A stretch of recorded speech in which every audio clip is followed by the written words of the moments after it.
The date is Friday, March 13th, and you are listening to Entertain This, a thought-provoking podcast encapsulating all things entertainment. On today's episode, we will discuss Nick's adventures in Rapture as he revisits Bioshock 13 years after its release, discovering hidden meanings and metaphors behind the lore of the game. Enjoy! I'm Alex. I'm Michael. And I'm Nick. And welcome to Entertain This. Entertain This. This is the first episode. Oh, yeah. We made it. First official. Yeah. We tried once more before this, and it didn't go so well. We definitely tried a sound test, and it wasn't the best. And I just definitely put feedback into my mic because I moved it. It's fine, though. We're professionals. No, we're not. So, Nick, what are we going to talk about today? You look nervous. Yeah. I'm not nervous. Your hands are sweating. Your knees weak. Arms are heavy. My spaghetti. You guys just say spaghetti, right? Yeah. Spaghetti's ready. Don't say too much. I think if we go over like 30 seconds, we have to pay royalties. Yeah. Pay royalties for what? Spaghetti Incorporated? I'm not saying his name. I'm not getting hunted down. Listen, I'm Mr. Barolo. I'm not going to get in the way of big spaghetti. Big old pasta boy. Big pastas. I don't rigatoni, if you know what I mean. I don't know what that means. Anyway, I think today we're discussing your revisitation of Bioshock, the series. No. Unfortunately, I do have a day job, and that takes up a lot of my time. 9 to 5 crowd represent. 9 to 5. What up? I was mistaken because the full series was Bioshock. Yeah, the full Bioshock series was free, wasn't it? Recently on the the entire Bioshock series was free on the PlayStation Network. It's part of their free game month, and that was February, so it's March now. It's no longer on sale, so you can't go get it. So don't even look for it. If we had released the first episode, they could have. Yeah, you frickers. But we didn't. So our bad. You frickers didn't release my episode. Sorry about that. Don't use that dirty language here in this Christian podcast. This is not a Christian podcast. I'll try not to swear for the sake of editing, but I don't believe in beeping it. We'll just roll with it. We'll just rate it teen. Yeah, we're allowed one F word. Yeah. We'll use more than one. You're allowed one. That's it. Well, you say whatever the fuck you want. I don't care. Oh, I said it. That's the one. I said it. He said the swear word, the F word. All right. So to start out here, I'd like to ask a rhetorical question, and you can answer this if you want, but do you have free will? Man, you're really just starting off strong. Yeah, asking the deep shit. You're asking if I do, me. Do you believe you have free will? Ooh, that's hard. I mean, I'm going to say yeah. Like, I can choose right now to slap Alex in the face. I feel like I have free will, and also, if you're looking at it from a religious standpoint, it's said that we have free will. So if you're religious or not religious, I think that there's a belief of free will there, you know? Yeah. For the most part, for most people. Yeah, I'd like to believe I have free will, but I mean, there's certain things that are out there where it's like, maybe I don't, you know? You have to pee every day, don't you? That's true. Yeah, most people poop every day, you know. Some people don't. That's fine too. If I'm lucky. If you're lucky, you know, you get blessed with a poop. But there's no real right answer here. There's no right or wrong. There's no right or wrong. This isn't a philosophy podcast. But you have plenty of choices in life. Some sorry folks have to listen to me ramble for a while. This is not because you want to or you're being coerced one way or another. It's just what you're doing right now, right? This is not a philosophy podcast, as I mentioned before, but that's where this philosophy shit's going to end, okay? What we can be a philosophy podcast. Yeah. We're not philosophize this. I'm not going to talk about any of that shit anymore. All right. Okay. Hey, this is your episode. Yeah. As I take charge of my own podcast.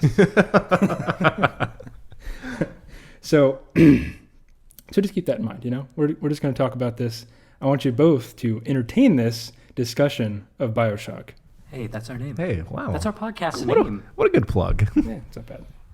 Plugging the podcast they're already listening to in the podcast that they're already listening to. It's like someone who takes like an extension cord and just plugs the plug into it. And they're like, infinite power. Incredible. All right. So I replayed it. It came out in 2007. Like we mentioned before, it was free to PSN users in February. So if you did download it, I'd recommend you go play it, obviously. But I remember the first time I played it, and it scared the shit out of me back then. It still scares me now, quite frankly, and it's got plenty of jump scares. It's just a creepy-ass atmosphere, just right off the bat. But I don't recall exactly when I asked my mom to buy the game for me. It might have been 2008, 2009, 2010, one of those years, but it's not super important to the story. But going forward, I'm going to warn you guys, I'm going to give a ton of context about the game. So it's not just personally, but there's the context of history too that comes into play. And I think that's unfamiliar with that. Yeah, there's a lot to go into. A lot of stuff you miss when you're young, you know. But I think it's important because the game itself is important, but it's also the setting and context around it. It's like if you go to an art museum, the frame and the location and even the time setting tell a piece about the art, just like the painting itself. So just so that I'm understanding, comprehending, when the game was released is also important? I'd say so, yeah. Yeah. Okay. I'd argue that point. I was very young when it was released, and I wasn't quite aware of the news around what was happening in gaming at the time. Not necessarily gaming, but just like wider geopolitical things going on. Because there's around 2008, the economy had that little hiccup, right? The little recession. But I'm excited for that. Yeah, I am too. Also, just as like kind of context for where each of us are at. Like, I have never played Bioshock. You're gonna want to play that. I know. I've played the demo when it originally came out on Xbox Live, but that's it. I have played it all the way through, but it was back when it was first coming out. Yeah. I had a skyhook in high school from Bioshock Infinite. We don't talk about. We're talking about one. I know. We're talking about one. Well, I mean, like you learn in Bioshock Infinite, it's encompassing. Yeah. They wrap it up in a nice little pretty bow. But Spoiler alert. we're gonna get back to the one. Okay. Nice pretty bow is very arguable. A very ugly, very scary, twisted bow. It's like, hey, there's alternate universes, and Now that's a spoiler. okay, well, you were already part. Yeah, that's fine. Also, gonna go ahead. spoiler alert for these 10-year-old, 12-year-old games. Yeah, you know what? If you haven't played it by now, go fuck yourself. That's your own Sorry, damn Michael. fault. I'm talking directly to you right now, I it's guess. fine. Yeah. It's fine.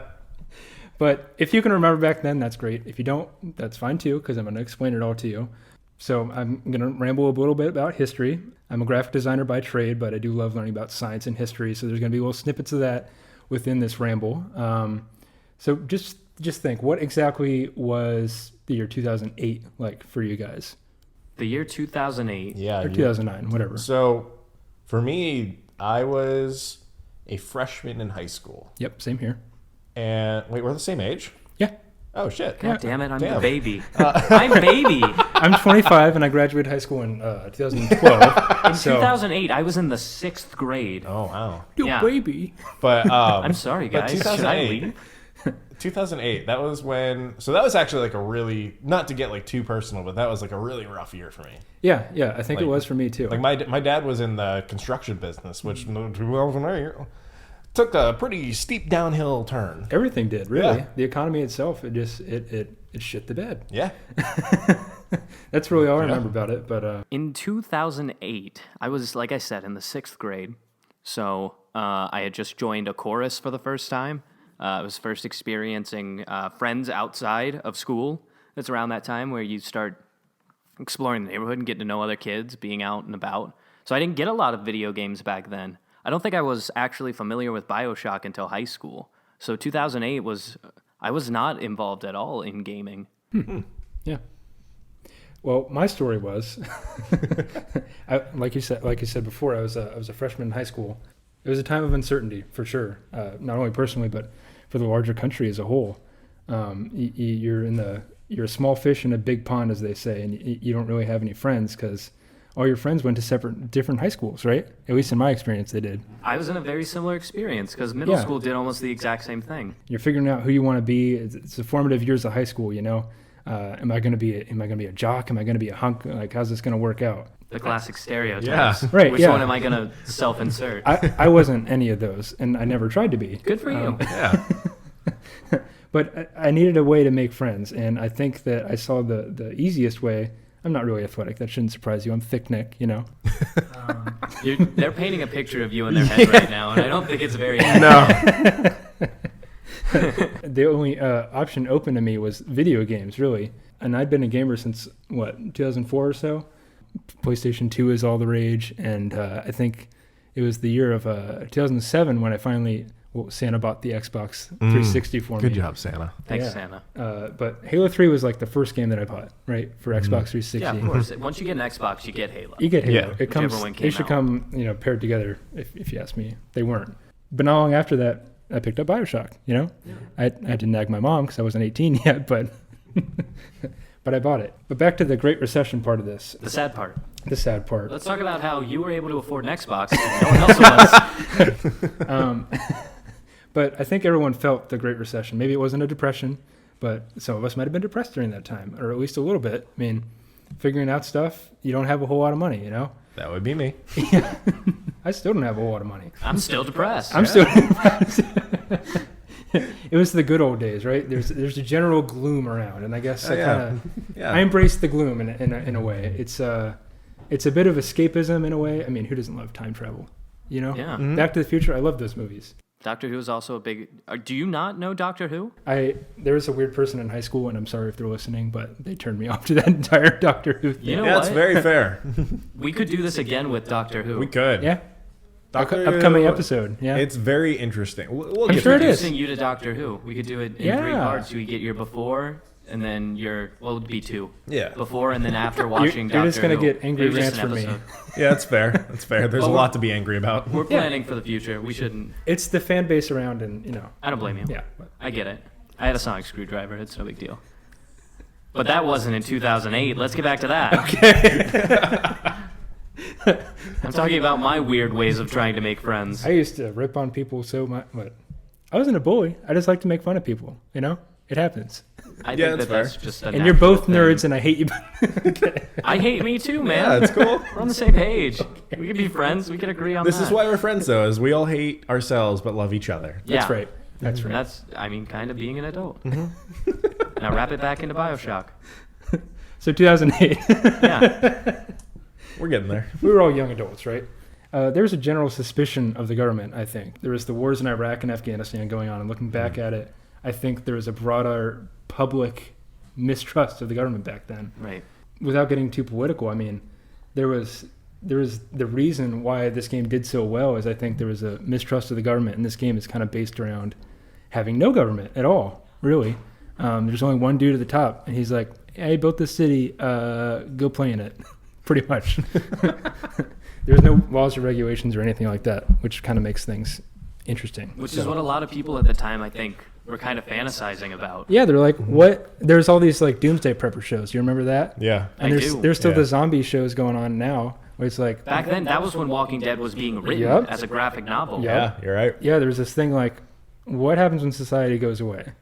What happens when there's no government, there's no laws, there's no regulations of any sort? What happens to humanity at that point, Does it fall apart? Do we fight for survival?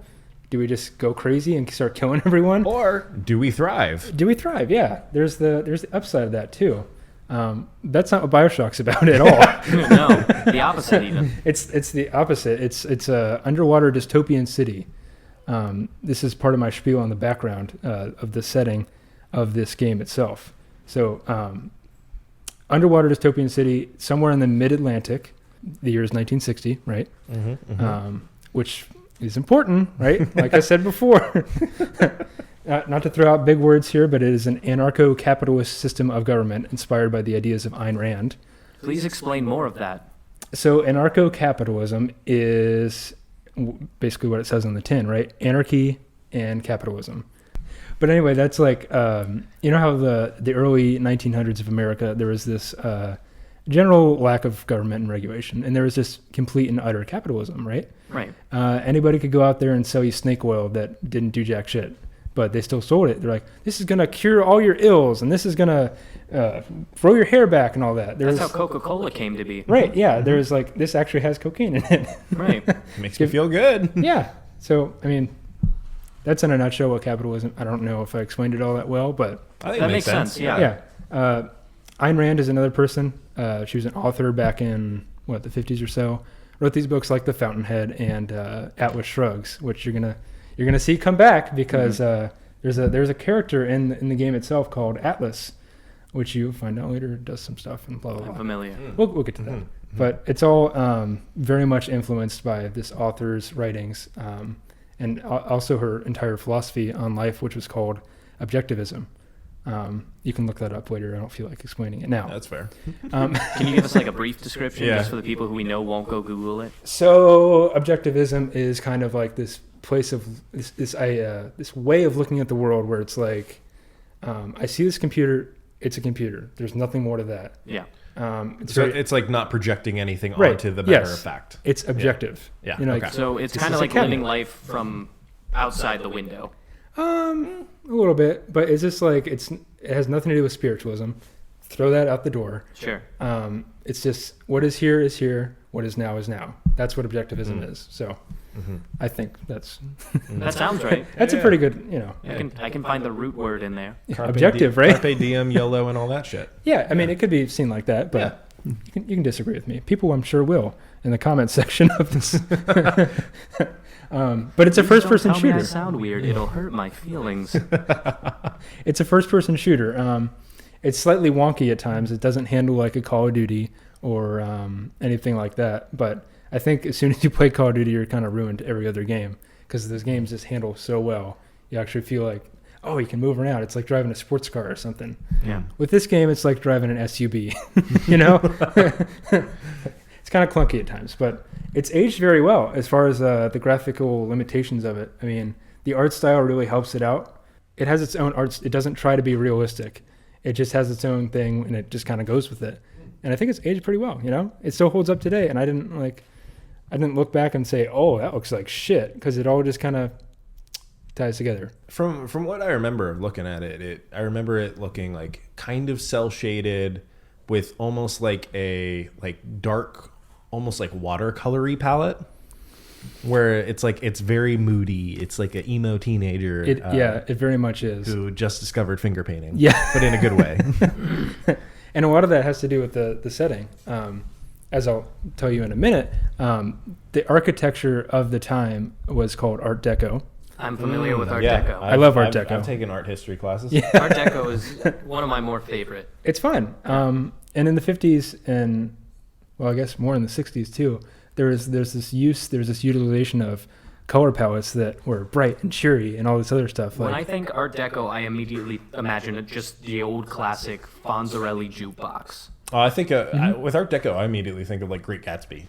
Yes, it's Yeah, very Yeah. circle, very like spiral designs and Geometric, yeah. ornate. Yep. very, very wonderful. extra, as some people might say. That's extra. That's very extra. Opulescent. Yeah. Good word. I know, right? Damn. Well done. We're spitting out all good kind of with it. vocab words. This is big brain Found this water time. bottle on your table. I hope you don't mind that I started drinking out of it. It was still sealed. Yeah, that's fine. I had a thing in my throat. Yeah, that's Gotta cool. Get rid of it. That's Sorry why I about have my beer. that. Yeah, that was smart. Yeah. Mouth is dry as hell. Been talking too much. What was I talking about? Bioshock. Right. Oh, okay. The graphic quality. Yeah, we're gonna move from that. Art Deco. I don't wanna talk about that. All right, cool. I don't want to talk about that anymore. We're done with it. So We there's got Art Deco out of the way. you arrive after there's been a civil war. There's been a rapture, right? Which is what the city's named. Rapture. Yeah, there's been a civil war happens. So right off the bat, as soon as you arrive in the bathysphere, you get into this lighthouse and you take a submarine or a bathysphere down, and It starts with a plane crash, doesn't it? we'll get to that. Okay. But yeah, there's a plane crash. You just happen to land right in the middle of the ocean, right where this lighthouse is, right? That's it's just Very convenient. Circumstance. yeah, Very so- serendipitous. Yeah. So it opens up. There's very few people actually alive, as you find out later. But the city is like New York City in its prime. You know, it's 1940s, but it's all underwater, of course. Neon signs. You're going through. You're floating through. There's a whale that comes over the bathysphere as soon as you arrive, and then that's when shit gets creepy. Okay. Everything's pretty. It's nice. Yeah, it's beautiful. it's a feel good And game. then- Having a good time, and then And then there's some dude just gets fucking murdered right off the bat. right in front. I think while Frank Sinatra is still playing, right, or something No, like that. no.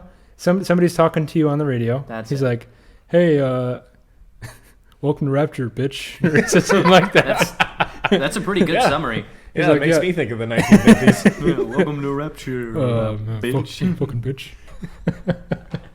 Silly.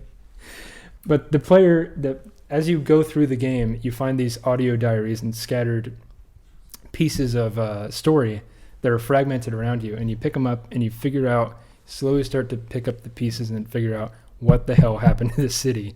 Because you look at it from like 3,000 feet up in the air, you're like, oh, this is a nice city. You know, this is 1940s America. You know, everything's all happy, and then it's not. But there's a million different plot lines you can stumble upon. There's, I don't want to say side quests, but there's bits of story that you can pick up throughout the game. It's not just one story. There's also... It's like giving context to like the grander world around you. Right, yeah. There's this city, and it has a story. Just like the players in the... I've always really appreciated games that do that, where it's like you yourself are focused on this one thing and you have your own story that you're experiencing, but the world around you feels real. Right. Fallout 4 is very good at that. The Fallout series, I should say, is very Fallout 3? good. I would honestly say the best series that I know that does that same sort of thing is like the Dark Souls series. The Dark Souls series also one of those does a things great where it's like job you with it. don't really know your own personal story that well. And then you start to read into everything, and every piece just gets put together, and everything feels like everything you did mattered. It's very lore-based, these games. And I think Bioshock's another one that definitely pulls that off almost seamlessly. But it does it in a much better way of like presenting your own story as the forefront while like making all the background story just add to the detail of the world. That's probably why we were so drawn to it as kids, and we still missed out on those important key facts that we're going over here, is because it focuses on you as the player to the point where if you want to play it with a blind eye, you can enjoy it anytime. You can speedrun it, yeah. Because it's just a good game. It's a feel-good shoot 'em up game. There's blood and gore. You hit something with a wrench, it goes... Right. It's just... but visceral. It's good. But you take the time, you grow up a little, you learn a little about life in the world, you go back and revisit it, and there's all this stuff under it. I just love when games do that. Yeah. And to your point about finding out about who you're playing as... that's another thing that comes into play, because you just think that you're just this guy who came into a plane crash, right? And as the game goes on, you figure out, who am I? Who am I as the player that gets to do all these things? Why me? You know? You're not just like a random dude. I remember he had like chain tattoos on his wrists. That's right. That's a very cool thing, because...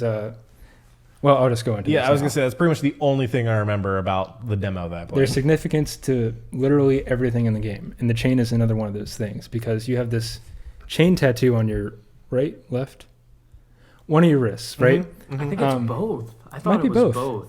This is going to be one of those weird Mandela effect moments. Yeah, it might be both. What do I know? But I remember being in high school and I drew the little chain on my wrist because I was like, I'm cool.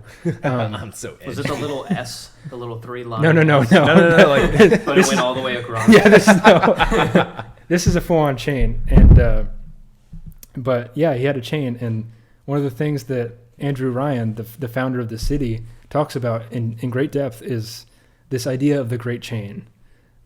It's this thing that connects everyone together in this capitalist way. We all pull on the Great Chain, you know? We're all pulling towards one direction. That's to better ourselves. Gotcha. It's this way of pulling yourself up by your bootstraps and become a better person and all this. It's an idealistic type of thing. Yeah. But kind of ironic looking back on it. It's funny, yeah. It's but yeah, the Great Chain is literally tattooed on your wrist. So that's... As almost a constant reminder, because... with every weapon that you pick up, it's still there. Yep. You still see it. You're like, oh. You go to use the in-game drugs and power-ups, right. and I'm pretty sure in some cases glows on certain power-ups. Your hand glows for sure. Yeah. When you use Electrobolt or Incinerate or something like that, your hand literally lights on fire. Yeah. You can shoot fire, and with a snap, thought that was cool. And also very in theme. Yeah, we can add sound effects to that later, I guess. But, again, you can add sound effects. I'm not doing... Okay. But there's big angry drill men, right? Yeah. There's these things called Big Daddies. They protect little sisters. These are almost kind of like, think of them as mini bosses throughout the entire game. Okay. You can kill them, or sometimes you don't have to. You don't even have to fight them. But it's highly recommended you do, because that's how you level your character up. That's how you get better power-ups. That's how you better yourself in the game. It's kind of an Undertale mechanic. Sure, if that makes sense. You know, like in the game Undertale. There are options. You know? Yeah. I just remember when I played the demo, I saw that initial introduction to the Big Daddy where it's Yeah, like, you're the, like, oh fuck. That's where Yeah, the demo yeah. cuts, isn't it? yeah, And it's him basically running like at right you. after that. Yeah. Well, Yeah, it's it basically throws you like- right into it. It doesn't waste any time. It shows the little sister who's like taking her little needle gun and shoving it into a body. right, to get the Yeah. atom out. Yeah, and then a You're drug. bringing back very nostalgic. Yeah, memories. and then like what are they splicers? Splicers, yep. Splicers. Nice. These are basically drug addicts. Yeah, okay. For all intents and purposes. Gotcha. And so I remember the splicer comes up and like tries to like kidnap/kill her. Something like And that. only thing I remember is the Big Daddy just roaring through and just busting ass. Yeah. He with takes his- a drill and pins him to the wall and then turns the drill on. Yeah. I remember that was the moment where it's like, yeah, I'm not gonna mess with that. Like I'm just next time And I then see you him, do. I'm going around. Yeah, and then I remember very vividly the cutscene, and it might have been because I fell asleep one day where the choice pops up, Okay. where it's like, I think it's like save or sacrifice. It's, where you're holding. It's harvest or save or something. That's like it. that. Harvest or save, What- and what you're is like this holding it. in regards to The little girl. oh the little sisters. You get a choice. Oh shit. It's You can I would either argue the kill only them right. or you can save them and they turn into regular little okay. girls. The downside of that is when you harvest them, you get a whole bunch of atom, which is what you use to inject into your veins and give you superpowers and whatever Okay. else. But you get more atom if you harvest them and less if you don't. Gotcha. So it's like, hey, you get less power ups, but you feel better about yourself. Right. Yeah. Okay. And that's kind of where I was going with the Undertale. thing Oh, about okay, it. Yeah. okay, gotcha. It's a choice. Yeah. You know, like I said before. And it does affect the game, I believe. It does. If you harvest one or more of the little sisters, you get the bad ending. Oh. If you save them all, you get the good ending. Oh. So obviously, I got the good ending because Because you're a good boy. I'm a good boy. But anyway, more about the atom stuff, right? Most of the people in the city have turned into splicers, like you said, which are atom addicts. Atom is something that comes from a sea slug. It's completely fictional, so don't go looking okay. for Don't go, Don't go sucking looking. on sea slugs. Yeah, don't go licking toads either, okay? But these things alter genetic code. So a person who injects this can have superpowers for all intents and purposes. You can shoot fire, you can telekinese things. And just a little boring science note here, but you've heard of CRISPR, right? The gene editing little bacterium stuff. Oh, yeah. I am unfamiliar. I just said what it does pretty much. But I'm still unfamiliar, but it's this I, thing I that recognize. scientists are toying with to maybe like someday in the future eliminate Huntington's disease and Parkinson's and all these other things that are genetic. Is that what they're using to like let you pick the color of your baby's eyes or their hair and things like that? In theory, you What could. was the movie that was like fully themed around that? I don't know. I remember there being a very good movie that is like solely about that concept. Yeah. I mean, people are, well, not people, as far as I know, because they won't allow, human testing, because that's kind of unethical, right? But If down it's here, voluntary, I mean, I don't know. I thought you said this wasn't a philosophy podcast. oh, here we go again. guys, are we a philosophy podcast? But ethics down here goes out the window. There's no, like I said before. Down in Yeah. Rapture. Yeah, it goes down the drain, goes down the big Nice. ocean, I whatever like else. the down the drain Well, it's thing. just That was it's neat. The tubes. just like do whatever you do to make you feel good and make you money. Yeah, that's pretty much what objectivism is. Live in the moment and don't think about the consequences. That's right. Yeah. There's no Which ethics. sometimes that means killing small children and doing drugs. Yep. But yeah, that's pretty much We what, do not think you should do any of those things listed by my friend Michael. Please do not kill children, and only do drugs if you want. that's right. Yeah. Yeah. Yeah. It's a good lesson to take. Yeah. Don't kill anyone. Killing's bad. Drugs are bad. Okay. But anyway, CRISPR does this in real life.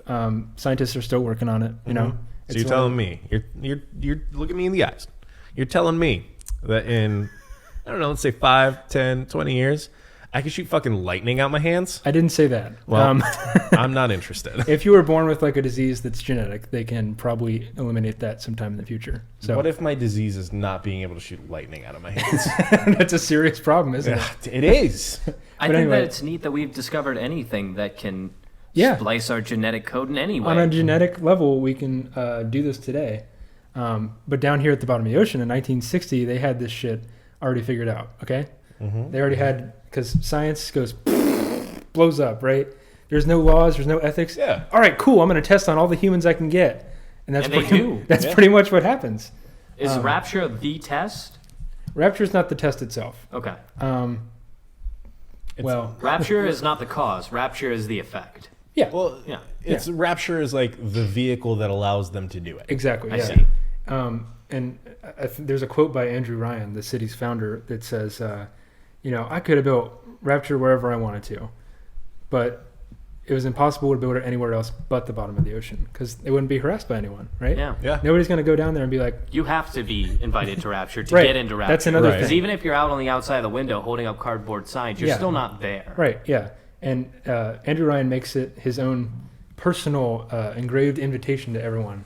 So like if you're kissing up to him and you're being a good capitalist boy, you're making a lot of profit and stuff like that, they'll be like, hey, why don't you come on down here? Question then. Yeah. Does that mean that your character has an invitation into Rapture to get there? No. Oh, okay. He doesn't. You find them, I'm pretty sure. Yeah, you find invitations. Everybody gets an engraved invitation. Oh, wow. Your first day there, they're like, hey, welcome, Remember how you used to pay taxes? Don't need that here. Don't need that. Guess what the rich don't do here? Pay taxes. Yeah, it's something like that. Just like Florida. Just like Florida. Damn. Bringing that up. Sorry, Florida. But I'll do this quote for you real quick. Adam acts like a benign cancer, destroying native cells and replacing them with unstable stem versions. While this is very instability gives them its amazing properties, it's also what causes cosmetic and mental damage. You need more and more Adam just to keep back the tide. From a medical standpoint, this is catastrophic. From a business standpoint, there's possibilities. So, it's a very interesting quote. Yeah, I don't know why I chose that. It gets down to the real inner core of what... It's what is going on here. Why is people continuing to use this drug, this substance that causes them so much like deformities? Not necessarily why, but how. How do they do it? How do they allow this to happen? And it's all business driven. Mm-hmm. Yeah. It's all business driven. So then is there like... Sorry, I love like game mechanics and like it's really cool to me. So is there like some sort of like addiction mechanic in the game? Nope. Oh, okay. Not for you, but for good reason, I'm pretty sure. That would be... I feel like that would be really cool though. Like the whole like... Did you ever play Amnesia? Yep. Yeah, it's like the whole like fear like mechanic. Yeah, it's like like I'm shitting my pants. Right, exactly. Where it's like instead though you're fighting against like this addiction where it's like, I don't know, you take like damage to your health over time if you lose your fucking mind. You lose your sanity. And maybe you do. Yeah, if I was in a dark closet, fuck that. I'd be going crazy. Only a little punk ass lamp, like teeth are chattering and grinding and there's those fucking monster things. I fucking hate that game. Gives me fucking creeps. I watched a famous YouTuber who I won't mention play it. PewDiePie, right? Markiplier? Yeah. No, it was PewDiePie. Okay. And I have a very vivid memory of watching it at 3 a.m. and not being able to function the next day. Yeah. Because I didn't sleep. It'll keep you up. Yeah, for sure. But something in that... We'll cut that part out. It's the creep factor, right? Yeah. Just like the sound of like very vague running water in the background. Yeah. Or there's this moaning that the Big Daddies do in the background. It's you hear that and you're shitting your pants. Oh yeah. You're like, oh fuck, I'm gonna have to fight this thing. Especially when you're wearing your, you just got into high school. Your parents bought you Turtle Beach headsets with the surround sound. Oh yeah. And then it's 3 a.m. and you don't know what time it is because you've been playing since 9 o'clock. Yeah. And all of a sudden behind you just hear. No, you're shitting your pants. Yeah. I didn't have that experience, but Tidy whities are turned into dirty brownies. Nice. Yeah, I know. I'm proud of that one. Good. Hershey squirts, right? Oh yeah. Who is our target audience? Yeah, I hope that they like this. They'll figure it out. They'll find a way. What else am I talking about here? Here's a pretty good quote from Andrew Ryan, right? A man is entitled to the sweat of his brow, right? So what does that mean? That's the whole like bootstraps talk, right? Something like that. Yeah, well, it's like you're entitled to work for your worth. Right. You're breaking your back out there, plowing the fields or whatever. Yeah. You sweat, right? Uh-huh. Geez, I'm sweating so much. Yeah. You're entitled to that sweat, damn it. Mm-hmm. There's not a government. You deserve what you've earned. Yes, from the exactly. work that you've done. Right. And you know what? He holds true to that to the end of the game, if I remember. Yep. He gets what he deserves. He gets what he deserves. And that goes both ways. If you're a lazy fuck, then You deserve exactly what you have. you don't earn any money. There's no social net. There's no, what is it called? Safety net? Safety net. That's Safety net. Yeah, there's no safety net in Rapture. It just is. And a cool segue to this is that he chooses to create this city as a direct backlash to the New Deal and FDR. Ah, okay. A direct backlash, because he's like, look at this government. They're trying to take all my shit. And he's like, I don't like that. I'm not feeling that. I fuck with no government. It's like he had a meeting with FDR and he's like, I'll fucking move to the bottom of the ocean. Yeah. He's like, do it, pussy. Do it, bitch. And he does. But Rapture didn't need to be built here. It could have been built anywhere. But FDR told me I fucking wouldn't. So I did. he sits down. I can imagine that. But the atomic bomb was like the last straw for him. Oh, yeah. And the Cold War was like what let him down there, because he's like, the government, not only has it gotten too big, not only are they taking all my shit, they also have atomic bombs. And they're going to kill me. Yeah, it's like they're getting into fights with other people that I don't really care about, and they're going to kill me in the meantime. And they're spending my goddamn tax money to do it. Yeah. Yeah. It's the Cold War, Yeah. We're picking fights with Russia, and for no really good reason, but I don't remember it was history. it was a pissing contest. It was a big dick contest. They're like, my dick is bigger. Well, I have a nuke on the end of mine.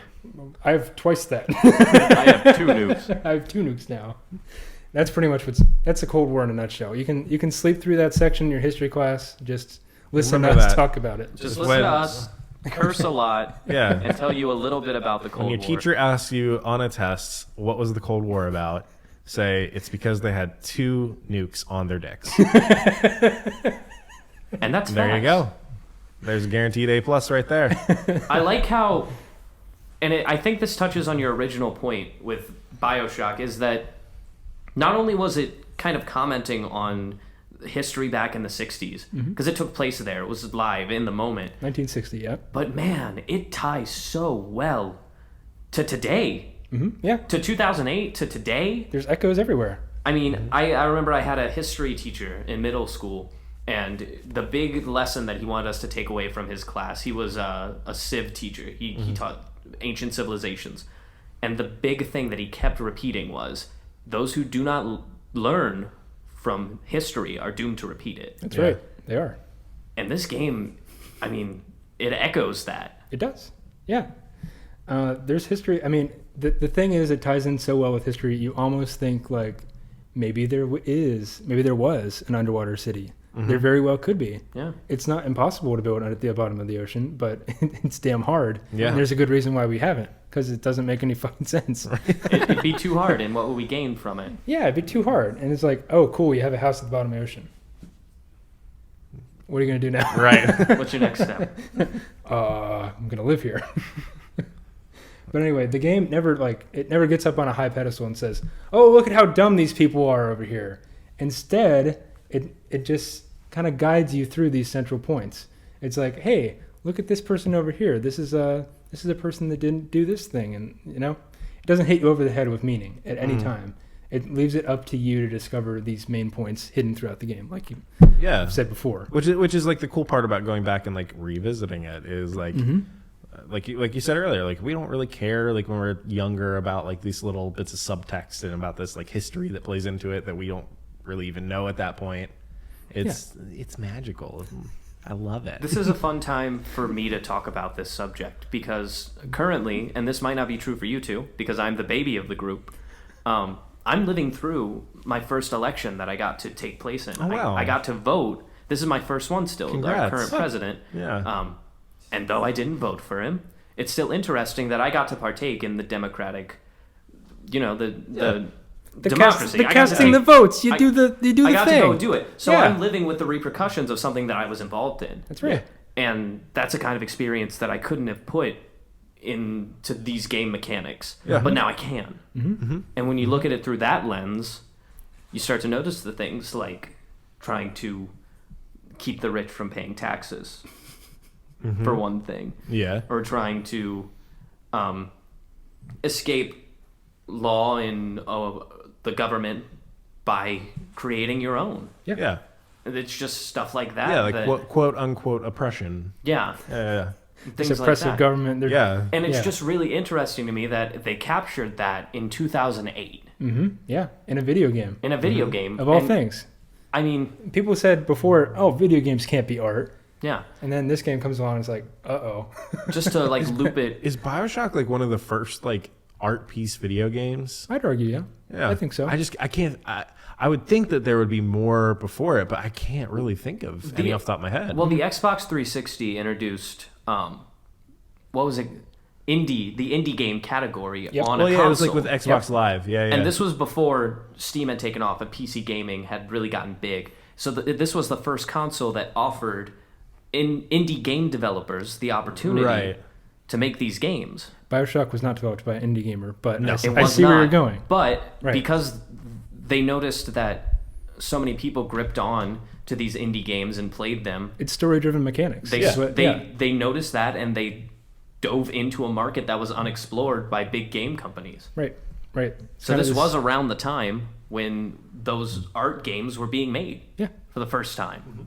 This is one of the first games that I remember being like, there's something more to this game than just whacking people with a wrench over the head, you know? yeah. There's a lot more that goes into it, and stuff that I still think about today, you know? But the game answers a lot of questions. It's one of these things that, what happens when people get too much power, right? Yeah. What happens, you know? You probably get a tyrant in most cases, right? That's what happened with Andrew Ryan. The irony here is that Andrew Ryan becomes the exact thing that he sought to flee, which is big government. Yeah. As the game unfurls itself, and as you start to see this civilization crumbling before your eyes, you're like, oh, that's what he did wrong. Andrew Ryan starts to become this tyrant that takes over everything. He's like, well, I like free market and all that, but it's not going my way. So he just like, fuck you, this is mine. Fuck you, that's mine. And then eventually, that's how you get this thing where there's this huge class divide. There's this class between the haves and the have-nots, right? That's doomed to happen with any society like this, I'd say. But Yeah. there's this uprising of the lower classes when they try to overthrow the ruling class, kind of like the French Revolution, another tie back to history. But that's what happens when one person gets too much power. They think, oh, these rules don't apply to me.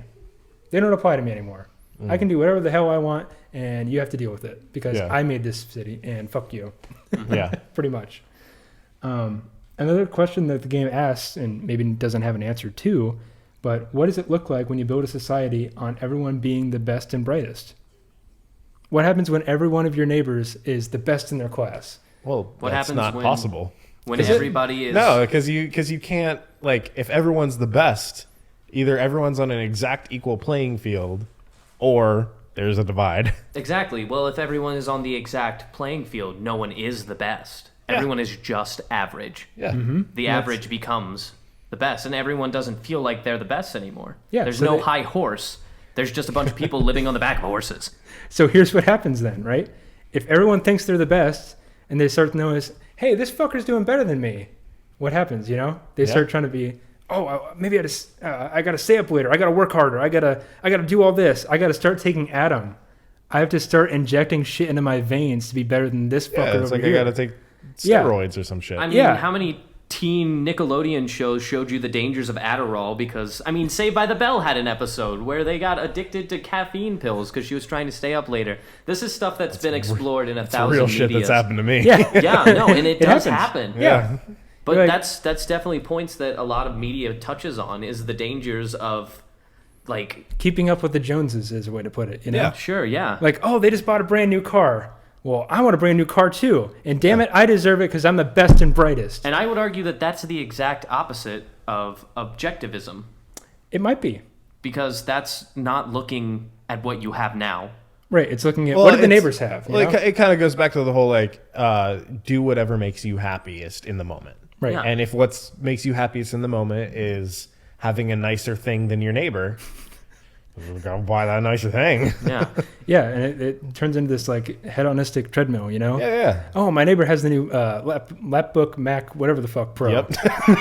And what a great market to exploit. Right? Yeah, it's like That goes back to that quote. What was the quote? The brow one, the sweat one. no, the standpoint one. It was something. Something. I'm Well, I think lost. you said 2 quotes, so not the sweat on the brow one. Oh, the other one. About, Yeah. about Man, the, that was a lot easier Yeah. than what I was trying to say. It's okay. I was gonna let you struggle a little bit more, but Ow. it hurt. It hurt me too. it's a man is entitled to the sweat of his brow. There's that one. Yeah. There's the other one. I don't know. What else did I say? I don't know. You said a lot. I said a lot of shit. Anyways, Yeah. Either way. I think the one that I'm referring to was the one of from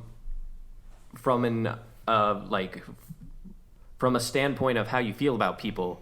This is terrible, but from an economic standpoint, oh, okay, yeah. Yeah. that one. Yeah. That's what I was trying Yeah. we to can get bounce. to. Yeah. We got you now.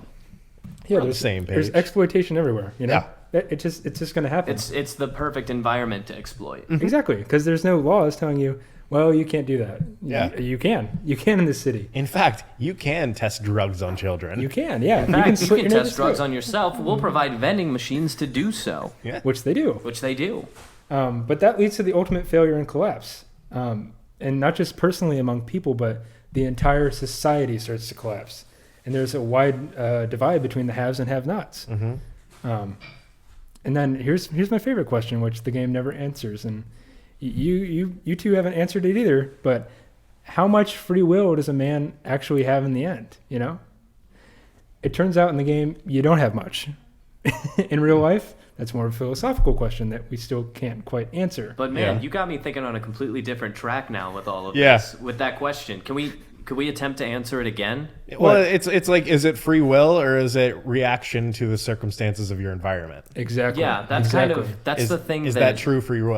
Is it free will? Is it free will if you're not acting, you're reacting, Yeah. and if everything you're doing is a reaction, There's no action. there is no action. Yep. You're not free to do whatever you want. So is it just an illusion, or do we actually have free will? That's that's an ongoing open question that Yeah. I'll continue to leave open. I mean, there is no straight answer, but No. man, this game in 2008, Damn. back when most people were still just trying to use Halo Forge, Yeah. Hey, had you I thinking feel about attacked. Hey. I used it there's, too. There's some great stuff on the market there. Yeah, Oh, there yeah. was. Yeah, But yeah. it's interesting because I loved the game. As I think I was, Sounds like I would love it. yeah, I think I Go was, play it. Yeah, I know. I think I was 12 at the time, maybe a little bit older. Gotcha. I was But- like 14, 15, something. Like that. Yeah. Yeah, so I was 11, 12, and you know what? I loved it. You didn't know why But- until today, right? I had no idea. Yeah. There's also another aspect of drug addiction. You know, we're here in the heroin belt of our great country. Yee. Holds up the fat, sweaty underbelly. That's right. That's the same thing that people with substance abuse disorders, with drug addictions, have and deal with. They're just trying to feel okay. I mean, there's no. There's also the societal. What is it? Stigma? Stigma. Yes, that's the word I was looking for. With drug addiction too, and there's a feeling of shame that comes along with it. That plays into the game because you look around and all these splicers are wearing masks, right? They're wearing bunny masks, and you think, oh, that's just a cute little creepy thing they did. But it's not. It's to cover up their genetic deformities they're having on their face. So there's a feeling of like shame. It's like, I have to cover up this thing that happened to me because I do too much Adam or something like that. But all splicers are wearing a mask to hide their deformities. I don't want other people to know how much Adam I do. Right, And that exactly. ties right back in Yeah. to your first point of free will. Like, do they wear the mask to represent themselves, or are they only wearing the mask to hide the fact that they're just trying to keep up with everybody else? Yeah. It's a series of metaphors, and they all flew right over my 14-year-old head. Yeah. But that's what makes the game replayable, like we've said before. I think it's one of the best of all time. It's the rich use of metaphors. It's the depth in everything you do. And nothing in the game doesn't have some sort of reference to anything else. Like I mentioned before with Ayn Rand and the Fountainhead and Atlas Shrugs. all these things are kind of tied together in this rich atmosphere. And with that, you also feel bad for the enemies, you know? They're not just monsters. They were people at one point. And you're sitting here fighting them. You can find their audio diaries. Yeah. A lot of them. And follow their storyline before they change. And then almost immediately after discovering this entire plot line of this character, you have to kill them. Yep. They're presented to you, and you are forced to fight them. This game kicks you in the balls so many times. Fuck. And probably, you know. I think one of the saddest enemies that I remember was a new family that had just come down into Rapture. It was a father, mother, and a baby. I think I know where you're going with this. Yeah. And you have to go through their story and find out like that the father ended up getting hooked on Adam and like ended up going nuts, and then the mother like found his Adam stash or something and then decided to start trying it. And once you get through this entire storyline, you find her pushing a baby carriage. Oh, is that what that is? Yeah. Yeah, I was going to go into the baby carriage thing, but that's like one of the first things in the game. Yeah. It's like your first encounter with an actual spouse. Oh, right? shit. It's a woman Yep. pushing a baby carriage, and she's lost her mind. Completely lost it. And I believe if you search the baby carriage, you There's a find a gun. Yep. Yeah. Loaded revolver right in the carriage. She's great. like, Instead of the baby. That's where you get the first gun. In the game. Oh. That explains why I remember it so well. Okay. Yep. That's But- right. Yeah. But It's that kind of a thing that it just grabs you by your heartstrings as you're following along with the storyline. Put- Hear this put- family. maybe putting two and two together then. Is the baby like a little sister then? Do we know? Could have been. Possibly, yeah. Oh, It could have okay. been. that was I a know fairly that- common thing. Yeah, We're okay. not talking about the second game, but in the second game, they go into that kind of what the little sisters are and where they came from. Oh, okay. They're basically kidnapped Oh, okay. Which is So it's basically good how they then. work. or sold. Yeah. They're used basically as batteries. Gotcha. They're batteries in a way, but also atom factories. Yes. Oh, is that the whole needle thing of like pulling it out of Yeah, people? they make that. Oh, They okay. make that, and they not only make it, but they also harvest it from dead people. So Okay, so it's twofold. So is it like? So it's not necessarily that the little sisters are like injected with the drugs. Are they more so? They have a slug. I was gonna say, are they like injected with the slug? Are they slug's slug in their people? tummy. Oh, And That's when you save them. yep, That's what you comes. do. Yeah, you remove the slug from their tummy, Gotcha. or you can harvest them, and the slug just comes out, and it's this disgusting thing. oh, You're just sitting there looking at it. You're like, oh fuck, why'd I do that for? And now I'm gonna eat it. And now you're like, okay, just tie off here. But yeah, it's something like that. Maybe there is an addiction mechanic. I think so. It kind of feels like as you play through and the more that you It could do be like an unintentional one of like you It's don't an get to use yeah. your powers and you feel worse about yourself. Right. it hits you with addiction exactly where addiction should, which is not your character, it's you. Yeah. Yeah, like in what you're. Yeah, that And makes that's sense. maybe even more powerful than actual game mechanic addiction. Yeah, that's fair. Yeah. You don't That's have like an very fair. addiction meter. It's just like, It's you. if you don't have this, you're going to die. Yeah, like even you're- quicker. Yeah, it's like, well, you could maybe make it past this and make it out of it, but things would be a lot easier if you had it. Yeah, that's right. And that's yeah. exactly kind of the mind of a lot of people who use these drugs. Yeah. They're like, I could make it through life without it, But that's boring and lame. but it'd be a lot easier with it. This is also speaking from the perspective of three people who I don't believe have ever been addicted to any drugs. No. I mean, I have to have coffee, but Well, but yeah, that's, I mean, whatever. Yeah. yeah. Really cool. Very interesting. Yeah, it goes deep. It goes to the bottom of the Damn, ocean. I really want to play this game now. It's Yeah. for those of you who can get the opportunity to get your hands on the game. I know it's not free anymore, but you can still find it in GameStops, and I know it's on Steam, and you can probably pay for it. It's on Steam? Oh yeah, Oh, shit. and you can probably pay for it on Xbox still. You can pay for it. If you played it already, revisit it. Let us know. Go Let us play know it what you again, think on the revisit. Yeah.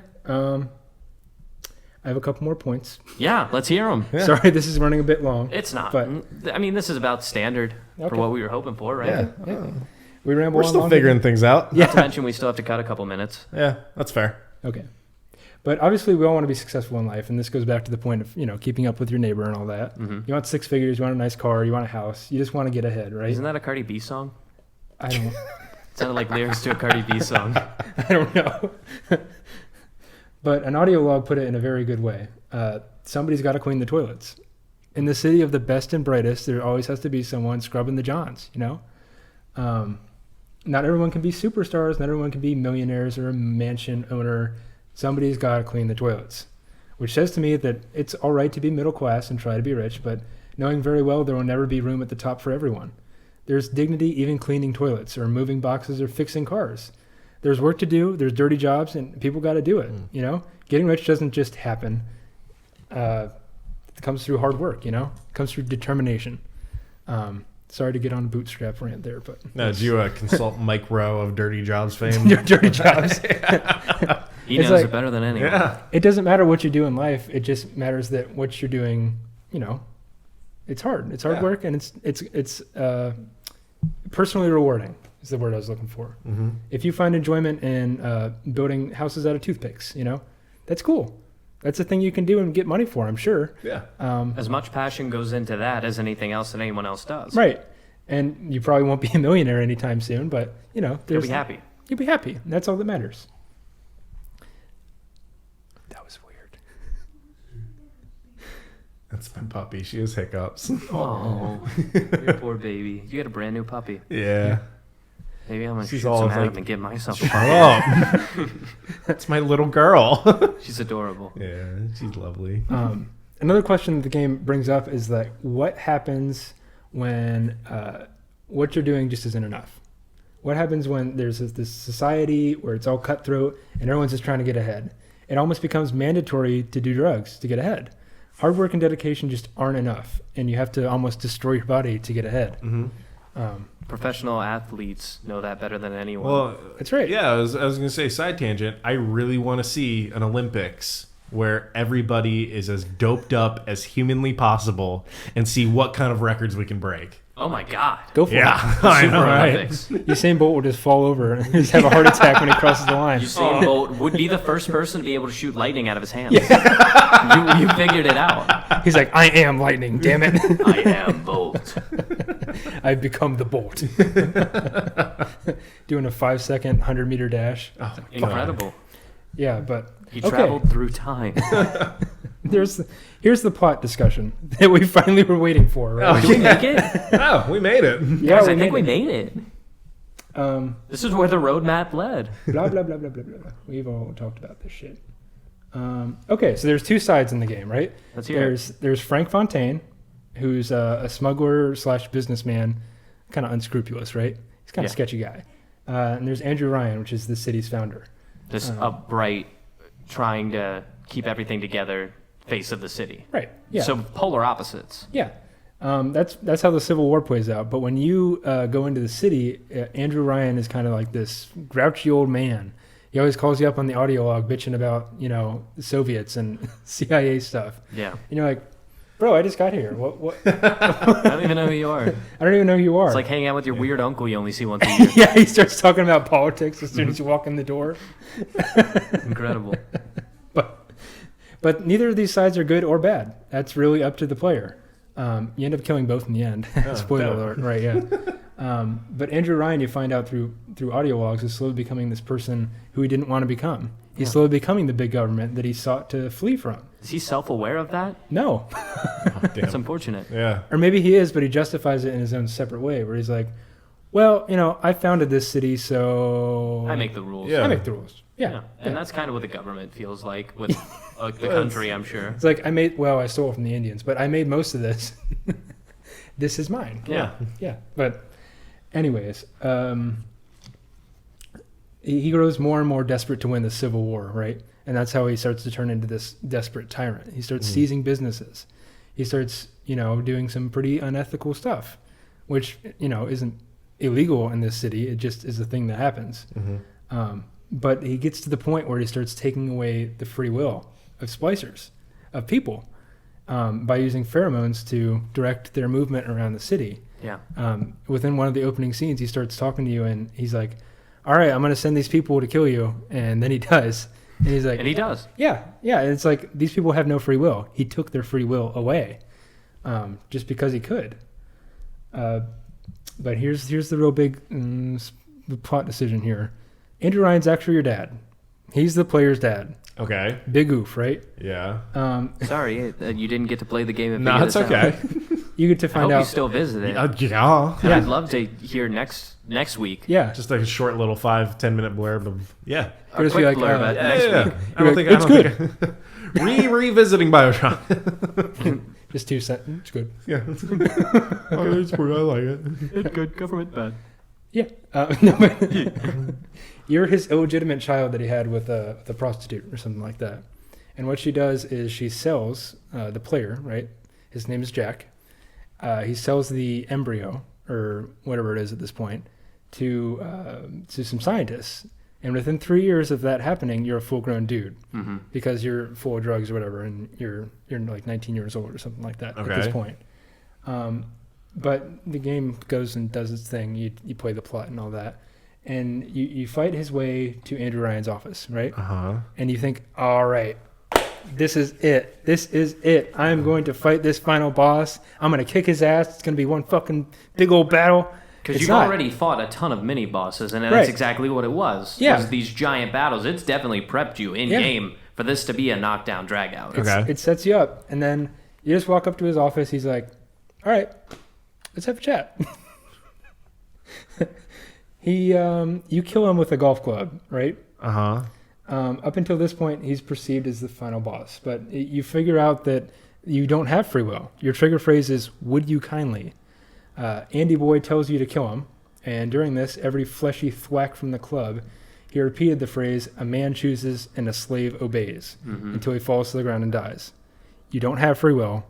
You're just a puppet who responds to the phrase, would you kindly? So again, a man chooses, a slave obeys. And again, it sets you up throughout the game because as he's coming over your headset and he's talking to you about the Soviets and everything, he says things like, would you kindly open that door? And you do. Atlas does. Oh, okay. Atlas does, correct. Right. It's been a while, but... Atlas is the opposite Andrew Ryan. Yes. So okay. He's the person that's helping you out from the very beginning. Didn't you say it's Frank Fontaine, though? Yep. Atlas turns out to be Frank Fontaine. Oh. That's the other big twist. Oh, right? okay. But yeah, then Atlas has like a hippity hoppity Irish accent, right? and when you kill Andrew Ryan, he's like, "You dumb son of a bitch," and he has like this thick Bronx accent. He's like, "I knew it, you dipshit." But yeah, I mean, that's what happens. So. Frank Fontaine's the actual final boss. Oh, okay. So he tries to kill you. He does a whole bunch at him. And you just want to kill this fucker. He just betrayed your ass. At this point, he played you the entire time. Yeah. And you played the player, which is like, you played the, there's a... So does it give you like any inkling at all throughout the game of like that this is going on? Oh, I mean, I would say on a second playthrough, you would find it. Maybe little sprinkles of breadcrumbs. Oh, yeah. Well, I'm sure like you hear the second time through of like him saying like, "Hey, here's the next mission. Would you kindly?" Oh yeah. Oh no. yeah. And it's from the second you step in Rapture, you hear stuff like that. Oh, okay. He's like, "Would you kindly pick up that radio as soon as you get in there?" And you do because it's not that he tricked you into doing it. It's just that you're so programmed. You were in brainwashed. Game mechanics. Well, Right. yeah. It's like the game forces you to obey his commands, making you feel like a slave. Because the second that you see a tutorial, you want to get through it. So Yeah, you yeah. do whatever they tell you to do. Yep. Well, especially in like a single player game that's just like you have to do this to get to the next step and then do this and then this and this. It's just like you got to do it. And it's funny because as a player, we put our trust in the game developers that we're doing it for a good cause. Nope. And the people who developed this game took advantage of that. How awesome is that? Yeah. How great is that? I love feeling taken advantage of. Because you know our discussion on do you have free will? You don't. This breaks the fourth wall. Yep. Not only do you not have free will in the game, you didn't even have the free will to notice. Nope. They were controlling what you were doing out of the game the whole time. Well, you could turn the game off. On a second playthrough, Yeah. you'll think like, oh, I'll just fuck around, not pick up the radio. Yeah, I'll just stop. And then it's But like, the game doesn't continue. Right. But during your first playthrough, if you don't know any better, the first thing you do is pick up that radio. Yeah, you sure. want to play the game. You want to keep going. Yep. And that's what they get on, is that all of these things that you're tricked into doing, you wanted to do. We just also wanted you to do them. that's right. Yeah. Damn. So the player gets played. Yeah. That's incredible. I don't think another game could pull that off anymore. That's one of like several nut punches or nut kicks or whatever you want to call it. Stomach Oh, yeah. punch, gut punch. One of several. But as I said before, there's 2 endings, right? There's one good, there's one bad. If the player rescues all the little sisters, which I did, not to brag or anything. Because you're a little good boy. Because I'm a good boy. You're a little good boy. Jack takes them all back to the surface. All the little sisters, he takes them back up to the surface. He adopts them as his daughters, right? They're cured. Mm-hmm. And the lady who was helping you out through all this, Tenenbaum, happily narrates how they go on to live full and healthy lives under your care. And eventually they surround you on your deathbed, which was... Aww. That was a real tearjerker. I cried. So, whatever. so are they like just like 5 years older at that point because you're all hopped up on drugs? Oh, okay. Yeah, you end up like dying an early death, and the final scene is you with like one of those things. IV? Yeah, an IV coming out of your wrist, and you're all old. You're holding their hand like this. Aww. And there's a little marriage stone, and it's like, oh, they got married, and it's all because of you. Wait, you and Tannenbaum or like? No. You're just like You're just a married man? Yeah, well, no, they are. The little sisters. Yeah, the little sister get got married. married. Yeah. Oh. And that's something that they never touch on in game, other than that exact moment, is that there's still a world going on around Rapture. Oh. It's still 1960, you know. But because you're at the bottom of the ocean, just like he said, it had to be at the bottom of the ocean. It had to. They couldn't have done it any other way because it makes you feel like you're the only person left. Yep, you're the You're only not. sane person alive besides Andrew Ryan. Damn. And even he's a little crazy. Because on the surface, the world still goes. The Yeah. world still turns, you know? Yeah. There's still a life outside of Rapture. Fuck. The bad ending, right? The bad ending, The one that most people got. right? The if you're- true ending, the as a lot of people would probably call it. the canon ending, right? If the player harvests more than one little sisters, Jack turns on the little sisters to harvest their atom. And it's implied after a U.S. Navy submarine then comes across the wreckage of the plane and finds itself surrounded by bathyspheres containing splicers who attack the crew and take control of it. And then it heavily implies that the splicers take control of the nuclear warheads that are on board. Oh. And then who knows what happens. Oh, they get 2 dicks of nuclear missiles. 2 dicks. Yeah. 2 dicks, that's right. Complete global annihilation. You know? As much as you can do with like a submarine full of missiles, right? Because everyone knows our world is currently held on a balance of nuclear destruction. Yeah. Mutual nuclear destruction. Mutually assured destruction. I mean, That's it. Yep. Have you ever seen those tables that are held up by 3 pieces? I think it's actually 4 pieces of string, and it's opposite tensions pulling on each other. It keeps the table up. Nope. Is some weird physics shit I don't know about? Yes, Okay. it is. It's very interesting, but it's almost a perfect metaphor for our world because Ooh. it's just. We love metaphors Oh, metaphor. here on Entertain this. Philosophize. Philosophize this. Philosophize this. Glaciate this. That's what it Nope, not that one. It's definitely not that one. Damn it. But it's all held up by tension. Yep. Tension is what holds it all together. And it's the same in this game. Same in the Damn. world, too. The Soviets wanted to kill us. And we wanted to kill the Soviets for no apparent reason other than they're just the bad guys. And you know what? That's still going on today. Yeah. I mean, Al-Qaeda, terrorists. Oh, we don't like the terrorists. Well, what'd you do to them? We invaded their country and stole their oil. Yeah. Oh, that's why they don't like us. But, again, we got political. This entire game is political. It's impossible to talk Bioshock without getting political. I tried to dance around it, but there's so much There is no way to dance around the political topics of this game. beating around the bush like I did before, But here's what I don't like about the game. Let's hear it. Here's why you shouldn't play Bioshock. Okay. The controls are wacky. Okay. Okay, yeah. I can put up with that. You handle like a tank, Mm-hmm. but that happens. The fucking puzzles. Everything you have to hack, right? You hack the vending machine for better prices. You hack the cameras to get the security system on your side. Oh, is this that water flow little mini game thing? It's Pipe dream. very Spider-Man PS4 esque. I hate that part of Spider-Man. I hate this part of Bioshock. I 100% it's Spider-Man. Here you are. You're fighting through the city, right? You're thwacking things with your big old wrench, right? Yeah. Then it's like, oh, here's a puzzle. Yeah. All right. Bing, Let's bing, bing. completely take you out of the action Yeah, and the exactly. atmosphere and put you in this little mini game. I mean, I kind of get why they do it. They needed some sort of hacking mechanic. But and the second game actually improves upon this with like the little Yes. the thing going back and forth. I don't know. He hasn't played a single one. Nope. He's going to play it, hopefully. He's fucking gonna. Yeah. And I will try and have the entire Bioshock series finished by next week. Don't worry about no it. need to do that. But Yeah.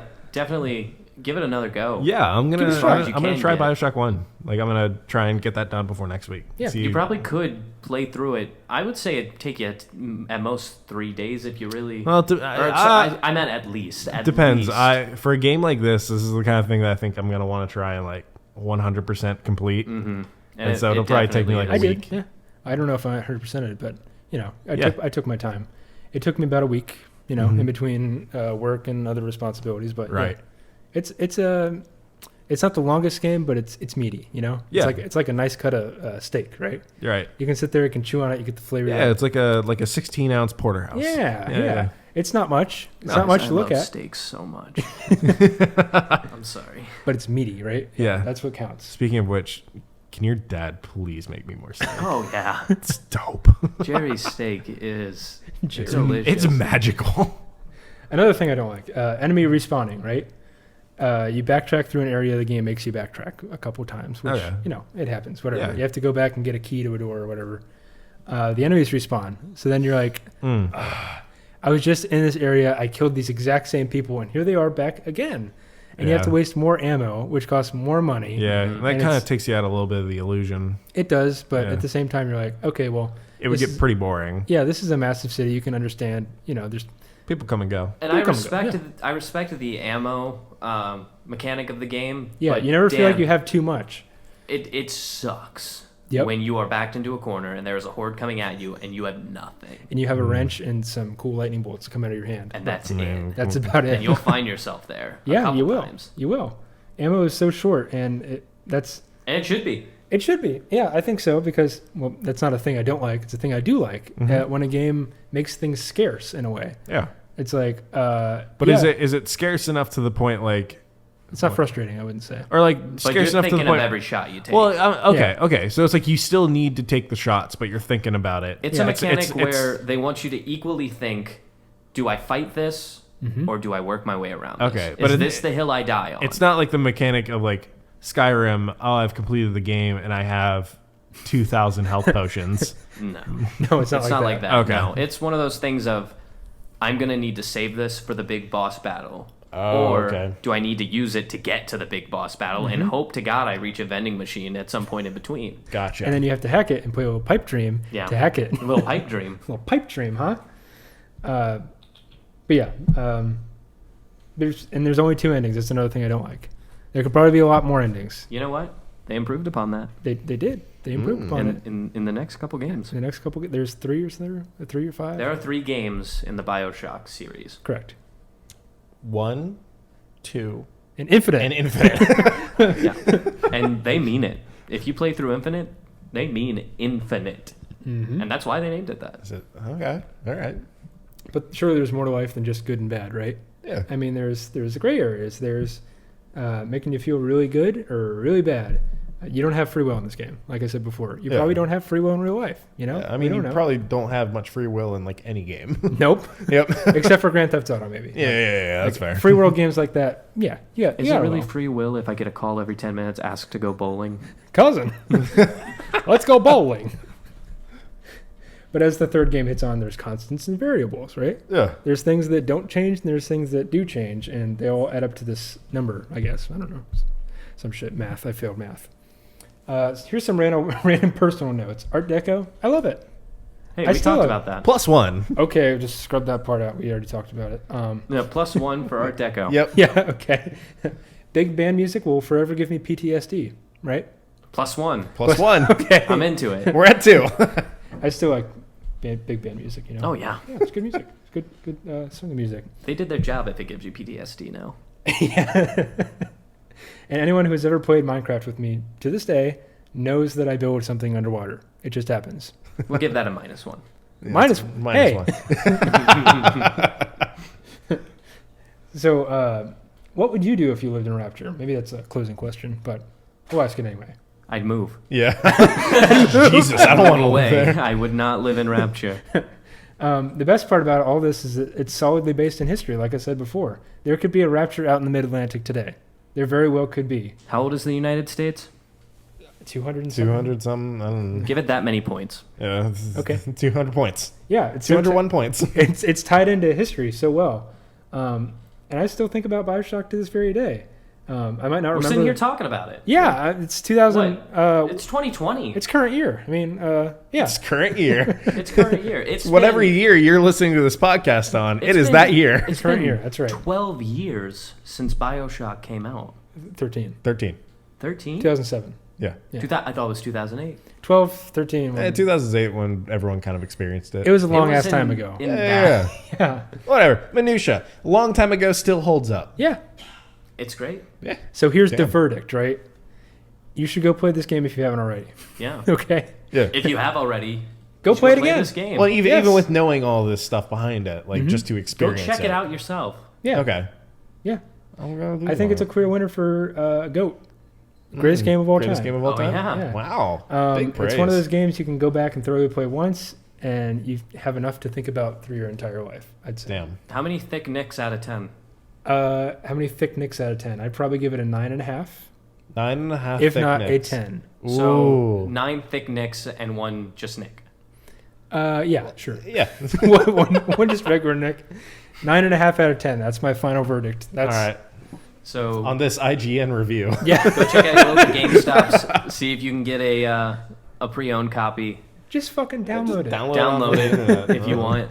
I like physical copies. I'm that guy. Okay, That's that's fine. fair. But you can download it off Steam. You can download it off Xbox Marketplace. You can download it off Sony. PSN, you can download it off. Yeah. Is that available on PlayStation? It's yeah. available on everything. Oh shit. Yeah, it was free on PlayStation. That's where he got his. It was. It was. Shit. Limited time offer. It's gone Thank now, you but so much, Nick. Yeah. No, this is That was- very awesome. Super well prepared. Yeah. 120 minutes. Damn. Did you guys stop recording? No, I did not. Oh, I Good. I said 120. It's an hour and 20, but Wait, you stopped recording? No. Oh, okay. No, you no, no, fool! Wait, you guys have been recording? I just thought we were having a conversation. I just thought we were talking. We're going to try to end almost every episode of Entertain This with a Entertain This quick edition, which is 5 minutes starting on the clock. Oh damn. Keeping it under 5 minutes. Yeah, if we can. We're going to, just like at regular episodes where one person takes charge and the other people just kind of give commentary, we're going to do pretty equal with the Entertain This quick facts. Where Quick facts! If you did the episode, you don't do the quick facts, but it will rotate around, so everyone will get a chance to do it. And today I'm going to do it, and I'm mad. Boy. So we're going to start the clock on now. I'm angry, and let me tell you why. I'm not happy, Bob. I went to the movies. Yeah? Yeah. I went to go see Onward, It was fantastic. and it was a great movie. It was. But you know what pissed me off? I was watching the trailers beforehand, and I saw the trailer for the Impractical Jokers movie. And I'm pissed. I think it's stupid. I think it's the dumbest thing I've ever seen, and Hollywood is running out of ideas, which is terrible. Yeah. Here are a couple of problems I have about the Impractical Jokers movie. Number one, how the hell does no one recognize them anymore? That's fair. That's very fair. Everyone knows who they are, so how do they have people who don't recognize them? Number two, Jackass happened. The Jackass movies were just people and their homemade footage of them doing dumb things. Did Jackass have an underlining plot about going to a party hosted by Paula Abdul? Wait, what?